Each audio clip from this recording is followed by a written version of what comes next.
Hola a todos, ¿cómo están? Soy María Ignacia Rocha de este jueves 27 de febrero y comenzamos así una nueva entrega de Punto Noticias. Vamos a comenzar revisando los titulares del día de hoy. Sequía y pobreza. La sequía en nuestro país sigue preocupando sobre todo por el impacto social que esta tiene en la vida de las comunidades rurales que ven afectados sus trabajos, además de sus vidas cotidianas. Abordaremos este tema aquí en continuación. Y seguimos con Chile Dove Care Open por la red.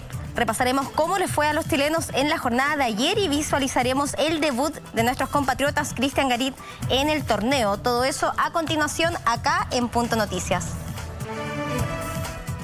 Y lo que le comentaba anteriormente, la crisis hídrica de Chile y el mundo ha afectado en todos los aspectos, pero fundamentalmente al sector con mayor pobreza de nuestro país. Y para eso quiero saludar a nuestra invitada Gabriela Baguachi, quien es encargada de comunidades de la empresa social Nawi. ¿Cómo estás, Gabriela? Hola, bien, ¿y tú? Muchas gracias. Muy bien, gracias. La verdad es que muy interesada de conocer esta arista en particular. Se habla de el impacto medioambiental que tiene esta mega sequía, que sin duda alguna es muy preocupante, pero esto también repercute económicamente precisamente al espectro más necesitado, que sabemos que en la mayoría de estos sectores rurales son los que abundan.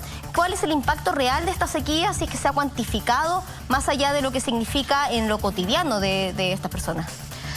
Sí, mira, hoy día el Estado, desde los decretos de escasez hídrica, que los hizo la presidenta Michelle Bachelet en su primer gobierno, por ejemplo, solo desde el 2010 al 2016 se han gastado más de 94.000 millones en entrega de camiones aljibe a comunidades rurales que hoy en día no tienen acceso a agua potable. Entonces el tema de la escasez no es solamente un tema que está afectando a los grandes agricultores, sino que también al pequeño, porque no está priorizado hoy en día el consumo humano al agua, que sería como lo básico antes de partir hablando. Gabriela, cuando nosotros hablamos del impacto de esta crisis hídrica, sabemos que es irreparable y que a pesar de que hay medidas que se puedan abordar, es muy difícil de poder revertir esta situación. Pero lo que impacta es cuando salen informes que cuantifican qué es esta crisis hídrica más allá del concepto. Y solo para tirar números sobre la mesa, se calcula que al menos 10.000 animales han muerto por esta falta de agua, esta crisis hídrica. ¿Qué significa esto en términos económicos para estas personas que se sustentan económicamente justamente del ganado? Sí, así es. Mira, por ejemplo, voy a poner el caso de Petorca, que es el que más conozco. En Petorca el problema, el consumo era la agricultura y la ganadería ovina básica, generalmente cultivo de pequeños cereales y también animales como cabra. Y como no está priorizado el consumo al agua, existe cerca de esta comunidad agrícolas muy grandes que tienen paltas y cítricos, pero estas comunidades no tienen cómo en el fondo abastecerse ellas mismas y para el consumo de sus animales. Entonces se ven obligadas a remigrar y sobre todo el hombre de la familia es el que migra nuevamente a la ciudad a conseguir trabajo, dejando a la mujer sola, aislada en la casa y abasteciéndose porque no tienen empresas sanitarias que les brinden agua potable a través de sistemas de agua potable rural, las llamadas APR. Las personas que tienen un estrato social, económico inferior, que viven en estas comunidades rurales, representan el 80% en este mismo sector. ¿Qué tan grave es la crisis hídrica para ellos a comparación con nosotros, que a pesar de que sabemos que existe una gran crisis, quizás las recomendaciones son no regar tanto, pero cómo les impacta a ellos económicamente en su vida diaria? Muchísimo, les impacta de todas maneras, o sea, y no solo es en el ámbito económico, sino que también social. Piensa que, por ejemplo, el río de la Ligua y Petorca desaparecieron. Gente que se bañaba todos los días en su río, que tenía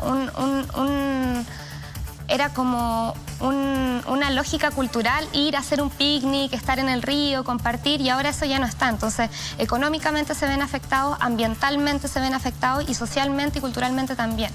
¿Cuáles son los resguardos que pueden tomar precisamente las personas de estas zonas que sabemos que son las más afectadas, este impacto económico como lo estamos abordando en este momento, que sabemos que es una de las tantas aristas que trae esta mega sequía, y cómo también podemos prevenir o contribuir nosotros que no estamos precisamente en este sector?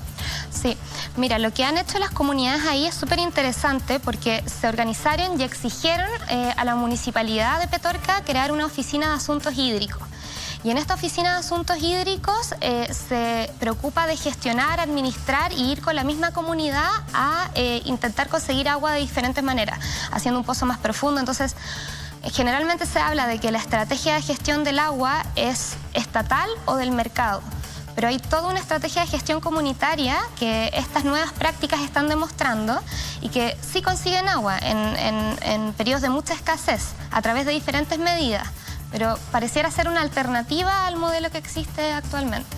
Ahora, cuando hablamos del impacto que tiene en estos lugares, sabemos que nos encontramos en este contexto de la mega sequía. Esto es algo que se viene hablando desde hace mucho tiempo. Pareciera que el calentamiento global está dando los primeros indicios de que es real, ya considerando que hay autoridades tan importantes como Donald Trump que dijo que esto no era cierto. Pero ¿cuánto de ello hay en estos sectores rurales que se ven tan afectados, considerando que también siempre existe posibilidad de que hayan grandes empresas, por ejemplo, que están desviando sus aguas de esta mercantilización que tiene el agua, que es precisamente un recurso tan vital? Sí, bueno, ese es el problema, que en general se tiende a dar del argumento del agua un discurso más técnico, científico, pero la verdad es que también es un argumento político. O sea, hoy en día hay una dispersión en la gestión del agua, y eso lo han demostrado diferentes estudios de la Fundación Chile, de la Fundación Avina, y es todo un tema ver que hay muchas instituciones que se hacen cargo del tema del agua hoy en Chile, pero no están priorizadas diferentes ejes ni prioridades, por ejemplo, el consumo humano. Entonces, además de que hay una crisis de gobernanza y una crisis de voluntad política de cómo aseguramos el consumo humano más allá de las actividades productivas que puedan haber en el sector. Entonces, tiene que ver con eso, es un escenario que es complejo. Si bien el cambio climático como fenómeno está impactando, hay una arista política, hay una arista económica, hay una arista social, hay una arista cultural, entonces todo está jugando ahí, impactando. Ahora, cuando se habla de que son precisamente 6 las regiones que tienen estas zonas rojas, estos problemas hídricos que cada vez comienzan a ser más graves, y tienen comunas que son específicamente las que concentran este problema. Tú me comentabas que hay un tema cultural, social, que por ejemplo estas personas iban a hacer un picnic a los sectores donde hay un río cercano, donde hay alguna laguna. ¿Cómo les afecta más allá de eso en su vida diaria? Por ejemplo, hay sectores que definitivamente no tienen agua, ellos tienen problemas, por ejemplo, para realizar tantas duchas al día. ¿De qué manera se parcializa el agua y qué tan grave es la situación? Porque a nosotros hasta el día de hoy, al menos en la ciudad, las recomendaciones son no regar tanto, que las duchas no sean tan abundantes, pero pareciera que esos son un poco soluciones más marginales. Sí, no, y son insuficientes. La verdad es que son insuficientes. Mira, cómo lo viven las personas ahí, la verdad es súper claro. Hay comunidades que sus pozos Noria, que son este pozo pequeño, que es de unos 5 a 8 metros, ya se secaron.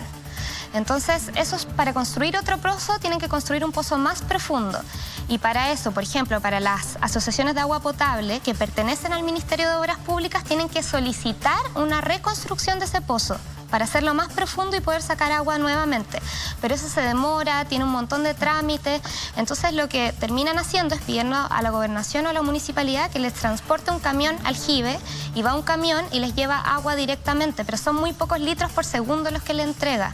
Entonces, olvídate de los baños, olvídate de las duchas, olvídate de las piscinas. Eso es como para un sector más privilegiado, lamentablemente hoy en Chile, y no se ha enfatizado que este es un problema de distribución, de desigualdad, de inequidad del acceso al agua y a la gestión también. Ese es un punto súper importante el que abordas, porque pareciera que esta distribución no es una solución. Esto pareciera ser una respuesta un poco más parche, y que claro, es necesario en estos momentos de emergencia, pero pareciera que es necesario una solución, una política que se establezca y que les garantice una seguridad para algo que es un derecho básico y también universal como el ingreso de agua. No puede ser que una ducha, por ejemplo, sea parte de un privilegio. Exacto. Sí, pues así es. Entonces la idea es que se produzcan escenarios hídricos a nivel de modelación e investigación, y que se tomen medidas con todos los actores. O sea, cuando uno habla de dispersión funcional, o cuando uno habla de que cada institución maneja y ve cómo gestiona el recurso, también es necesario involucrar a la ciudadanía en ver cómo quiere gestionar ese recurso, sobre todo en comunidades que viven ahí, ha sido su propia agua. Entonces es súper fuerte para ellos que venga una agrícola y que la vean ahí mismo con los paltos verdes llenos de agua, pero que ellos en el fondo no tienen cómo sobrevivir y cómo cultivar. Claro, eso de encontrarse con la realidad de frente y con la injusticia a la vez. ¿Cómo has visto tú cómo se han organizado estas comunidades más afectadas? ¿Qué pueden hacer ellos ante lo que pueden considerar una tremenda injusticia? Sí, mira, en Petorca en particular, a mí me ha interesado mucho, de hecho es mi tema de investigación. es que se unieron las APRs de toda la cuenca de Petorca, o sea, de todo el río, ¿viste? Que está hasta la playa, que bueno, en la playa la última APR es Las Salinas porque después tienen sanitarias, o sea, tienen acceso al agua privada. Y hacia arriba, toda la cuenca, hasta arriba, se organizaron todas las APRs para juntarse y solucionar juntas los problemas de agua. Entonces es muy bonito porque una vez al mes se juntan y hacen reuniones y conversan de, mira, sabes que yo no estoy teniendo agua, me puedes pasar, me puedes conectar al acueducto, me puedes ayudar a regar, me puedes dar un par de litros o puedo ir a tu casa a ducharme. O sea, todo ese tipo de pequeñas colaboraciones que han hecho las personas de ahí y toda esa conexión que se ha hecho entre dirigentes es súper esperanzador viendo que es un recurso que está escaso y uno tiende a pensar, el argumento más neoliberal es que la gente va a competir por un recurso escaso. O acaparar. O acaparar, exacto. Pero aquí tiende a pasar todo lo contrario. Entonces es un ejemplo muy bonito y que también se ha dado en otros sectores de cómo uno se puede organizar con sus vecinos y puede darle un nuevo valor a algo que es importante para todos, que es el agua. Claro, esto sin duda alguna puede ser alguno de los aspectos a rescatar, sin embargo es necesario que hayan políticas públicas que les puedan garantizar algo tan fundamental. Se dice que en tiempos de crisis la resiliencia es la reina. ¿Hay, por ejemplo, metodologías de regadío que puedan optimizarse con esta época de aguas? En Medio Oriente, por ejemplo, ya hay varios sistemas, se conoce incluso este regadío en forma de terraza, que es para optimizar todo el tiempo y toda la posibilidad que tengan de ingreso de agua a este sector. ¿Hay algo así por el momento que se está utilizando? Sí, mira, hay muchas medidas técnicas o más tecnológicas que se tratan de implementar, atrapanieblas o todo lo que ha hecho el gobierno con la tecnificación del riego. El problema es que a veces esas técnicas, si bien tratan de ser eficientes, o sea, de ocupar menos cantidad de agua, al final lo que hacen es que la persona, el cultivador, cultive más áreas, más producción, porque como es más eficiente, tengo mayor capital para invertir más, por lo tanto, por ende, necesito más agua. Entonces se forma como una especie de paradoja. Entonces, no siempre la eficiencia energética en diferentes ámbitos, o la eficiencia hídrica, que ahora se habla mucho de la desalación, es una solución frente al problema, porque el problema también tiene que ver con cuánto estamos consumiendo y cómo estamos consumiendo, que es una economía totalmente lineal y no es circular. Entonces, eso hace que las personas hoy en día tengan un poco de agua, me sobró, la boto, o que en los supermercados se bota un montón de comida. O sea, no hay una lógica de pensar que... No hay una conciencia de emergencia. Exacto, exacto. Y que de esto se puede acabar. Gabriela, cuando hablamos de esta tremenda crisis hídrica, ¿estamos considerando que podría incluso aumentar la pobreza? Sí, desde tu punto de vista. De todas maneras, o sea, a lo que más afecta es a las mujeres y a los niños. Y se habla por los migrantes climáticos, que en general tienden a ser los hombres, que abandonan como a la familia y quedan solamente las mujeres relegadas al hogar. Y ellas son las que generalmente tienden a ser el puente de cómo traer agua nuevamente a la familia. Entonces es un rol de mucho sacrificio, de tener que apoyarlos como sea, de ir, de venir, de buscar soluciones. Entonces claramente va a traer nuevos problemas y mayor desigualdad. O sea, si ya vivimos en una desigualdad, va a ir aumentando esto con el tiempo. Cuando nos encontramos en medio de una agenda social donde existen tantas solicitudes y tantas solicitudes importantes a la vez, ¿de qué manera estas comunidades han podido hacer presente lo que están viviendo, que es una realidad terrible para ellos y que pareciera ser tan ajena para las personas que deciden, por ejemplo, priorizar cuáles son los temas que van a abordar? Sí, bueno, hay hartos movimientos sociales, entre ellos está el MAT, el Movimiento por el Agua y los Territorios, Modatima también, y muchos movimientos socioambientales que han intentado reivindicar el tema del agua, posicionarlo en la mesa, dialogar con diferentes actores, visibilizarlo en la comunidad internacional. Pero también es un tema político de cómo hacemos para dar cuenta de que el agua tiene que ver con algo económico, que en general tendemos a pensar que los recursos naturales están como ligados al medio ambiente, pero al caudal ecológico, por ejemplo, cómo dejarle agua a la naturaleza, pero nosotros también somos naturaleza, entonces necesitamos de agua para todas nuestras funciones culturales, sociales, económicas, entonces se tiende a aislar del paraguas, pero es un elemento muy fundamental. Yo creo que hoy día tiene que estar el tema del agua como prioridad en la agenda nacional.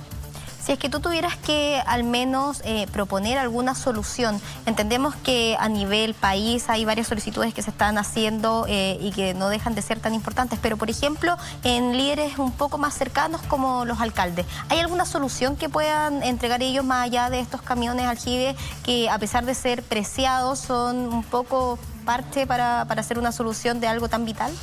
Sí, mira, en NAWI lo que nosotros tratamos de hacer es un proceso de democratizar la información ambiental a través de diferentes tecnologías. Y yo creo que eso es súper importante porque hoy en día hay mucha asimetría. Hay gente que sabe, que no sabe, si el agua, por ejemplo, está contaminada o no. Entonces, hay un montón de agua que se devuelve a los ríos y a las lagunas sin tratar. Y esa agua podríamos tomarla si es que hiciéramos más eficiente ese proceso. Reutilización de aguas, por ejemplo, y saber también la calidad del agua que estamos tomando, porque hoy en día no sabemos realmente si nos estamos bañando, está contaminada por metales pesados o si tiene algún petróleo, otro tipo de contaminación, incluso Escherichia coli, que pasa mucho porque hay descargas sanitarias ilegales muy frecuentemente en los lagos y las lagunas por distintos sectores, el turismo, las personas comunes y corrientes que descargan al lago. En ese punto precisamente puede surgir una emergencia sanitaria que pueda incluso irse de las manos, considerando que la falta de agua, además de impactar en sus trabajos, además de impactar en el medio ambiente, también impacta en toda la limpieza, en toda la higiene que puedan tener, no solamente al manipular un alimento, sino que también en toda su vida diaria. Sí, pues exacto. Por ejemplo, en Yanquihue el lago se tuvo que cerrar porque estaba demasiado contaminado por Escherichia coli, no le vamos a decir el nombre acá, pero estaba contaminado. Entonces tuvieron que cerrar la playa mucho tiempo. Entonces, era un riesgo para la gente, un riesgo sanitario. Gabriela, en el minuto que nos queda de este tema tan importante de hablar, si pudieras enviarle un mensaje a las autoridades para darle visibilidad a este tema que es tan importante y que pareciera no tocarse al menos de esta arista. Sí, yo creo que el tema es involucrar a las diferentes comunidades. En el sentido de poder hacer que ellos sean partícipes de las decisiones y la gestión que se realiza en el territorio. O sea, que no sea solamente una orden del gobierno central o de las empresas productivas, sino que ellos también puedan determinar qué es lo que pasa con sus territorios, qué es lo que hacen, cómo lo gestionan, cuáles son las empresas o los productos que quieren que ahí se generen, o sea, involucrar, que tengan mayor capacidad de agencia. Esa era entonces la reflexión de Gabriela Baguarchi, quien es encargada de comunidades, empresa social NAWI. Muchas gracias por tu tiempo y vamos a quedar atentos porque sin duda alguna es un tema que necesita una solución urgente. Muchas gracias a ti, que estés muy bien. Muchas gracias. Y nosotros cambiamos de tema para una noticia que ha alertado bastante. Se trata de una alerta que ha interpuesto el CERNAC al detectar hongos en tintas para tatuajes. El Servicio Nacional del Consumidor, más conocido como CERNAC, informó que detectó hongos y deficiencias en el rotulado de las tintas que se utilizan para hacer tatuajes. La presencia de hongos en estas tintas que se inyectan en el cuerpo podrían provocar infecciones y otras enfermedades en la piel, como por ejemplo reacciones alérgicas u otros daños más severos en casos de personas con sistema inmune deprimidos. En Chile, un 10% de las personas entre 12 y 22 años tienen tatuaje, cifra que se eleva a un 20% de la población por sobre los 18 años. Y ojo, que un 44% se realizó al menos un tatuaje de forma amateur, es decir, en el comercio informal, lo que claramente podría tener aún más riesgo. Para estar hablando de eso, quiero saludar a la doctora María Luisa Pérez Cotapo. ¿Cómo está, doctora? Muy bien, gracias. La verdad es que nosotros un poco preocupados. Sabemos que esta alerta no es en todas las tintas, hay que mantener y hacer un llamado a la calma, pero lo que sí está claro es que al menos estaban comercializando, existían precisamente en estos lugares donde se realizan tatuajes, y queremos saber cuáles son los riesgos que podría tener una persona que se le inyecte esta tinta que está contaminada. Mira, yo me alegro mucho que el CERNAC haya hecho esta inspección en las tintas de tatuaje, que tú sabes que las tintas de tatuaje no entran por el Instituto de Salud Pública, sino que las personas las pueden importar directamente de Mercado Libre o de Amazon o de cualquier sitio donde vendan tintas. Entonces, estas tintas generalmente están en otro idioma, están mal rotuladas, no dicen lo que contiene, no dicen la fecha de elaboración y tampoco dicen la fecha de vencimiento. Ahora, el hecho que hayan encontrado hongos en las tintas, si bien no es lo habitual, es importante porque también, además de hongos, podrías encontrar otras cosas. Podrías encontrar bacterias, estafilococos, estreptococos, o si uno hiciera estudio de la tinta en su totalidad con espectrometrías u otras cosas, muchas veces también tienen elementos tóxicos como metales pesados o como sustancias que son cancerígenas. Entonces, las tintas en Chile no están reglamentadas. Las personas no saben, o sea, los usuarios, las personas que van a hacerse tatuaje, confían en el tatuador y el tatuador pone la tinta que él quiere, en el dibujo que, no sé, la persona quiera, pero tienen más riesgo de lo que uno cree. Doctora, pareciera que cuando uno recurre a estos lugares para realizarse un tatuaje, no existen las garantías para al menos conocer si es que cuenta con la certificación indicada, si es que tiene estas tintas, por ejemplo, que están aprobadas o no por el CERNAC. ¿De qué manera uno puede saber que está haciéndose un tatuaje en un lugar que tiene todas las normas sanitarias y necesarias también desde el aspecto de la salud para poder hacer de manera segura? Mira, desde el año 2003... se hizo un reglamento en el Ministerio de Salud chileno que es para los tatuadores y en el fondo todos los que hacen algún tipo de body art o arte corporal. Pero eso solamente va a el espacio donde está la persona, que la persona esté entrenada, que tenga un certificado del ministerio. O sea, si tú vas a una parte, tienes que ver que esta persona esté calificada para hacer tatuajes o piercing u otro elemento de arte corporal. Y tiene que tener todas las técnicas de higienización, de mantención de los productos. Y tú, al hacerte un tatuaje, debieras ver qué tinta te van a poner. O sea, ver qué productos tiene, ver si tiene un número de rotulación, ver de dónde proviene. Porque, como te decía, como llegan, se importan directamente a la persona que hace o a los distribuidores, no tienen ninguna regulación ni ningún estudio. No es como los medicamentos que pasan todos por el Instituto de Salud Pública, incluso los cosméticos pasan por el Instituto de Salud Pública, y esto que es un producto, que es una tinta, que son partículas que te estás metiendo dentro de la piel, no tienen regulación. Y efectivamente, si tú ya encuentras hongos, es porque los productos no están en buenas condiciones. Y eso te puede provocar una infección, te puede provocar una reacción alérgica, te puede provocar una herida, te puede provocar un fenómeno infeccioso bacteriano por la puerta de entrada.